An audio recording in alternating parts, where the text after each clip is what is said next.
Hello दोस्तों, नमस्कार। आइए तो अभी हम डिफेंस पे बात करेंगे, ठीक है? और डिफेंस में एक अच्छी सीक्रेट भी बताएंगे आपको कि लॉन्ग टर्म में स्विंग का जो सीक्रेट है वो भी बताऊंगा। उससे पहले कुछ इंपॉर्टेंट बात आप लोगों को बता दूं जो कि काफ़ी आज डिफेंस को बढ़ाने में सहयोग दिया। तो आप बोलोगे क्या बात है सर? तो अभी क्या है कि आपको पता है कि गाजा और इसराइल में युद्ध चल रहा है, तो आप बोलोगे हाँ जी पता है। तो युद्ध के सीधे बम गिराने जैसी कोई आधिकारिक बात सामने नहीं आई है, बल्कि मीडिया रिपोर्ट्स में भारत और इसराइल के सैन्य उपकरण और जो भी है सामग्री मतलब एमुनेशन कंपोनेंट के रिगार्डिंग सप्लाई किए जाने पर मुद्दा उठाया गया है। किसने उठाया है? एमनिस्ट इंटरनेशनल। ये कौन है? तो ये एक मानवाधिकार संगठन है जिसने उठाया है, और अल जजीरा जिसको बारे में पता ही है आपको, ये मीडिया संस्था है। तो इन्होंने क्या बोला? ये इन्होंने बोला कि जो इसराइल ने गाजा पे जो ये इस तरह का विध्वंस किया है, या फोटो नहीं आ रहा है, इंडिया एक्सपोर्ट्स रॉकेट, देखिए जो गाजा में विध्वंस हुआ है सब देख रहे हैं, तो इनका एक आरोप है इंडिया पे। तो आप लोगों को पता ही है, आप लोग देखेंगे कि गाजा में कितना बड़ा बड़ा पुल उल सब गिरा दिया गया है, सब कुछ तहस नहस इसराइल ने किया है। तो भाई युद्ध में तो यही ना होता है। युद्ध में कोई वहाँ बैठा के कोई सत्यनारायण भगवान का कथा थोड़ी सुनाता है, वहाँ मारे धार होता है, तभी तो युद्ध है। या तो टेबल पे कर लो, नहीं तो फिर युद्ध तो होना ही होना है। तो यहाँ क्या है, गाजा और इसराइल इन दोनों के बीच में युद्ध है। भारत दोनों के साथ टू नेशन थ्योरी का मतलब समर्थन करता है, टू स्टेट सोल्यूशन के बारे में बोलता है कि ठीक है दोनों जियो, दोनों करो, और कोई भी युद्ध जो है वो उसके बजाय बात करके सलटाओ।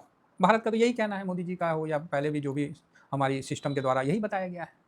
तो अभी आरोप लगाया है जो मानवाधिकार द्वारा, क्या नाम बताए थे आपको, ये एमनिस्ट इंटरनेशनल जो है, इन्होंने जो मानवाधिकार संगठन है और अल जजीरा ने लगाया कि भारत जो है ना, इसराइल मतलब बम बना के डायरेक्ट गाजा पे नहीं गिराया है, बल्कि यह दावा किया है, मतलब ये मीडिया और इन्होंने, कि भारत सैन्य उपकरण में यूज होने वाले कल पुर्जे, मतलब जो पुर्जे होते हैं उसका इस्तेमाल किया है और उसने इसराइल को ये एक्सपोर्ट किया है।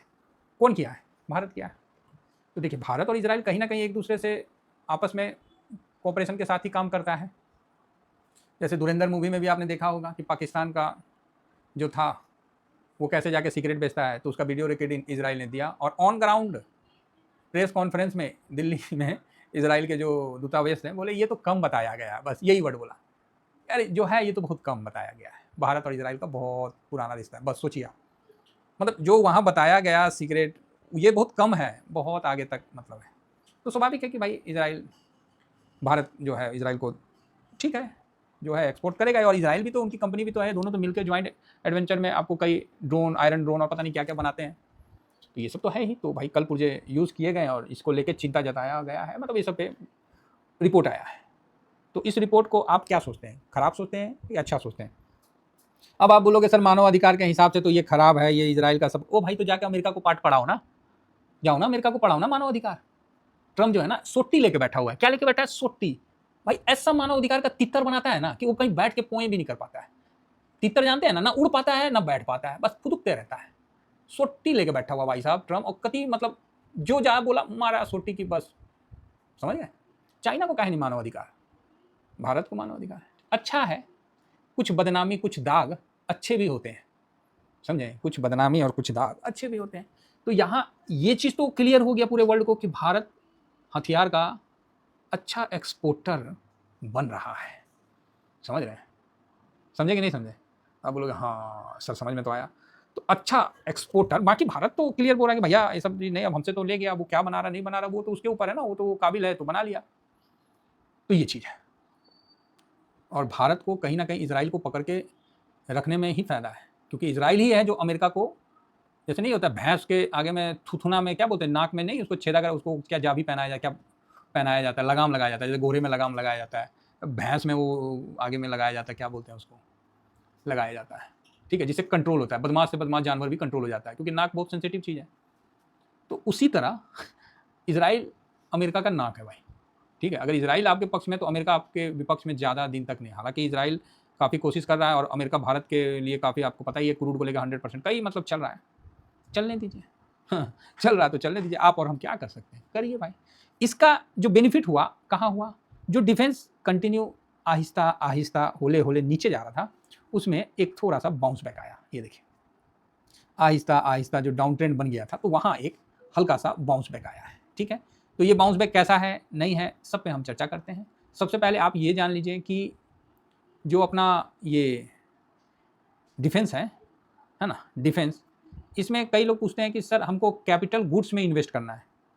तो भैया ये देखिए, कैपिटल गुड्स 74% डिफेंस ETF में शामिल है। जो हम लोग एमओ डिफेंस करते हैं उसमें कैपिटल गुड्स 74% है। 14.5% आपको ऑटोमोबाइल एंड ऑटो कंपोनेंट है, और केमिकल भी 11-11.5%, तो काफ़ी है। तो 3 मिला के इसके अंदर आ जाता है। कैपिटल गुड्स में इन्वेस्ट करना है तो डिफेंस को पकड़ लीजिए, बराबर। तो ये चीज़ ध्यान रखिएगा। अब जब डिफेंस को पकड़िए लिए तो इसके अंदर HL, BL, मजडॉग, इस तरह से कई, कितना हुआ, 6, 7, 8, 9, 10, 11, 12, 13, 14, 15, 16, 17 स्टॉक इसके अंदर आ गए। BDL भी है, कोचिन शिपयार्ड भी है ना। लेकिन मेन क्या है, HAL है और बेल है। तो अभी जो बेल का रिजल्ट भी आया उसमें आपको ईयर टू ईयर 25% का जंप दिखाया, और ये 5,547 करोड़ का प्रॉफिट मतलब इसने दिखाया है रेवेन्यू में, माफी चाहेंगे, रेवेन्यू में इतना दिखाया है। इतना मतलब 25% का जंप आया, और जो प्रॉफिट है वो साल दर साल जो है ईयर टू ईयर 9% का बढ़ोतरी और 1,054 के आसपास का दिखाया है। ठीक है, इतना CR का आपको प्रॉफिट हुआ है, तो बढ़िया है बेल। और नए ऑर्डर और सप्लाई आपको पता ही है कि ऑलरेडी इसमें तो कमी नहीं रहता है, मतलब सब ऑर्डर का तो इतना रहता है कि मत बोलिए। उसी तरह मजडॉग का भी ठीक ठाक है।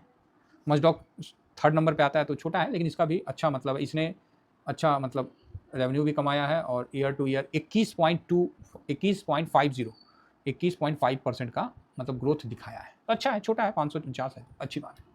तो इस प्रकार ये थोड़े से अच्छे दिख रहे हैं, है ना। बाकी जो थोड़ा सा कमज़ोर, तो वैसा कुछ अभी नहीं आया है, तो मेरे हिसाब से तो रिजल्ट वगैरह इसका ठीक ही आ रहा है। तो एक तो वो खबर और रिजल्ट भी ठीक आया, तो इसमें थोड़ा सा बाउंस बैक आया है, कम बैक नहीं आया, बाउंस बैक आया है। इसमें ऑटो कंपोनेंट्स में सिर्फ भारत फोर्ज इसमें 14% का है, तो मतलब इनडायरेक्ट में देखिए तो 1 नंबर, 2 नंबर, 3 नंबर में भैया भारत फोर्ज है इसमें, तो आप इसमें समझ सकते हैं। और 4 नंबर में आप केमिकल को भी पकड़ सकते हैं, सोलर इंडस्ट्री। तो ये बड़ा इंपॉर्टेंट इसका एक जो है, आप इसको समझिए, काफ़ी अच्छा मतलब इसमें एक तो कैपिटल गुड्स में 1, 2, ऑटो में भारत फोर्ज 3, और 4th केमिकल में। तो ये कहीं ना कहीं इन चारों का एक बड़ा मतलब अच्छा, अगर सोलर इंडिया में कुछ प्रॉब्लम आता है तो फिर यहाँ भी दिक्कत आएगा। तो इस चीज़ का ध्यान रखिएगा कि अगर इन 4 स्टॉक में कभी बिकवाली या इस तरह का कुछ मंदेरिया इसमें बैठते हैं तो डिफेंस में पिटा जाएगा, समझ गए, डिफेंस में पिटा जाएगा, इसका भी ध्यान रखने का है। अब आती है बात कि आज तो डिफेंस तो ठीक है दिया सर, अब इसका थोड़ा चार्ट देखते हैं। चार्ट में ये डाउन ट्रेंड में, क्या ही बोले, साइडवेज में है थोड़ा सा। ये नया सेक्टर है, ये सब बहुत पुराना सेक्टर नहीं है, नया सेक्टर है, सब 5 साल के अंदर ही बने हुए हैं। तो यहाँ जो हम लोग इसको MO डिफेंस से करते हैं, तो देखिए ये डिफेंस में यहाँ भी गिरावट आ रही थी, यहाँ भी गिरावट चल रहा था, उसके बाद एक ही बार खटाक से ऊपर उड़ गया, और अभी भी ऊपर से ये 107 से नीचे आते आते आते अभी यहाँ तक आ गया था 90, 100 पकड़ लो, 100, 100, 100, 100, हाँ 100 तो नहीं आया, लेकिन 150 के आसपास, 140 के आसपास आ गया। तो वहाँ से एक बाउंस बैक आया, अभी 102.34 है। तो अगर ये डिफेंस 103 के ऊपर निकलता है, लिख देता हूँ, 103 के ऊपर निकलता है, तो फिर ऊपर जाने का और अच्छा मतलब एक बढ़िया मतलब दिखता है। और नीचे में अगर ये इस लेवल को तोड़ता है, मतलब 100 को तोड़ता है, तो फिर वो 96 के लेवल में जाएगा, है ना। 100 को तोड़ेगा तो 96 के लेवल में जाएगा। तो डिफेंस हम लोग लॉन्ग टर्म में भी रखे हैं, लेकिन इसमें क्या है, एक आपको लॉन्ग टर्म का भी सीक्रेट बता देता हूँ कि जैसे लॉन्ग टर्म में मैंने इन्वेस्ट करके मान लीजिए 3 लाख रुपया लगा रखा है, सपोज करिए, चाहे 2.5 लाख लगा रखा है, जो भी लगा रखा है। तो जब क्या है ना, इसका हम देखेंगे कि इसका रसिस्टेंट वहाँ आ गया, मान लीजिए यहाँ से निकल के ये 111 पहुँच रहा है, तो मेरा जो लॉट है इसमें, एक लॉट, इस पर मैं प्रॉफिट भी बुक कर लूँगा। पूरा नहीं, पूरा नहीं, इस पर हम 20%, 30%, 40%, लास्ट मैक्सिमम 50%, बस इससे ज़्यादा प्रॉफिट बुक नहीं करूँगा। लास्ट 50%, मतलब 3 लाख का है तो 1.5 लाख तक कर लिए, काम खत्म, इससे ज़्यादा हम प्रॉफिट बुक नहीं करेंगे, क्योंकि पोजीशन हमेशा रहेगा। लॉन्ग टर्म ETF का यही सिद्धांत होता है कि इसको लॉन्ग टर्म में ले जाना है, लेकिन कहीं रेसिस्टेंट दिख रहा है आपको उस तरह का, तो वहाँ एक हल्का सा प्रॉफिट बुकिंग भी आप करके चलिए, जिससे क्या है कि एक हल्का स्विंग भी आ गया, बाकी पोजीशन भी लगा हुआ है ना। फिर नीचे आता है तो धीमा धीमा धीमा लगा देंगे, अगर ऊपर चला गया तो कोई नहीं, आपका तो पैसा तो लगा हुआ ही है। मतलब जो लॉट का साइज है ना, वहाँ तक लाके उसको नहीं बेचेंगे, उसके ऊपर भले आपका जो है पोजीशन वहाँ कम करिए, प्रॉफिट बुक करिए, कोई प्रॉब्लम नहीं है, लेकिन जैसे लॉट आ गया ना तो फिर वहाँ पर ही हम रुक जाएंगे। ये चीज़ ध्यान रखिएगा, क्योंकि सफ़र लंबा है, समझ गए, सफ़र लंबा है। लोग तो कहेंगे कि दुनिया में आए हैं तो जस्ट भाड़ा वाला घर वाला सिस्टम है, यहाँ मालिक तो आप बन नहीं सकते हैं, तो चाबी बनाने की भी कोशिश मत करिए, सबको एक दिन रेंट देना है और सब घर छोड़ के चले जाना है, ये दुनिया कहेगी। लेकिन भैया जब तक इस दुनिया में आए हैं तब तक तो कुछ कर ले, और करने के लिए सबसे उत्तम चीज़ क्या है, तो पैसा है।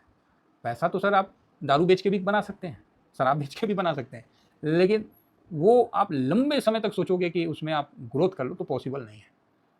ठीक है, पैसा ईमानदारी के साथ, संयम के साथ आगे बढ़िएगा तो बड़ा पैसा बनाइएगा, और जब जिसके पास पैसा बन जाएगा ना, फिर आप लोक कल्याण भी कर सकते हैं और अपने लिए कुछ पुण्य भी कमा सकते हैं। ठीक है, तो सबको यहाँ भाड़ा में आया, आप ही नहीं है, सब यहाँ भाड़ा में है। दुनिया में जितना आदमी है, डोनाल्ड ट्रंप भी भाड़ा में है, लेकिन देखिए आज कितना आराम से अपना कर रहे हैं। हालांकि उनको टेंशन बहुत है, हम ये नहीं कह रहे, उनको बहुत ज़्यादा टेंशन है।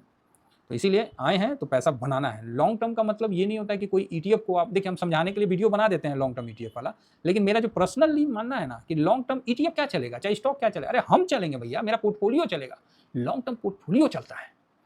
तो समय समय पर जो प्रॉफिट आता है उसको थोड़ा सा निकाल दिया जाता है, फिर उसमें पोजीशन रहना चाहिए। चलिए, और मन में थोड़ा संतुष्टि रख के काम करिएगा, बढ़िया पैसा बनेगा।